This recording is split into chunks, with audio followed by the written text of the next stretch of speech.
అనగనగా ఒక ఊరిలో ఇద్దరు మంచి ఫ్రెండ్స్ ఉండేవాళ్ళు.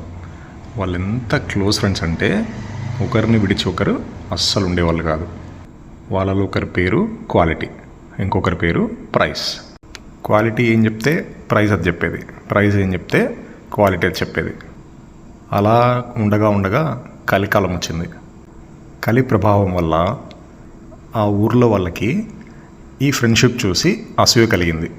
సో స్లోగా క్వాలిటీ గురించి ప్రైస్కి చాడీలు చెప్పేవాళ్ళు, ప్రైస్ గురించి క్వాలిటీకి అబద్ధాలు చెప్పేవాళ్ళు.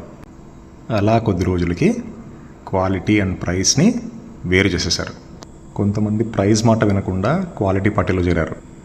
ఇంకొంతమంది క్వాలిటీ ఎంత మంచిదో తెలియకుండా ప్రైస్ వలలో పడ్డారు. చివరికి ఊరంతా మోసపోయారు. ఎందుకంటే క్వాలిటీ ప్రైస్ శత్రువులు కాదు, ఎప్పటికీ కలిసి ఉండాల్సిన వాళ్ళే.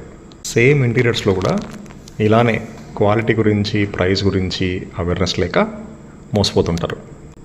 మా నిర్మాణ ఇంటీరియర్స్లో క్లయింట్కి అవేర్నెస్ ఇచ్చి వాళ్ళకి కావాల్సిన బడ్జెట్లో ప్లస్ క్వాలిటీతో జెన్యూన్ వర్క్ చేయడమే మా ఇంటెన్షన్. కలి ప్రభావం వల్ల దీన్ని కూడా చాలామంది నమ్మకపోవచ్చు. మన ప్రయత్నం మనం చేద్దాం.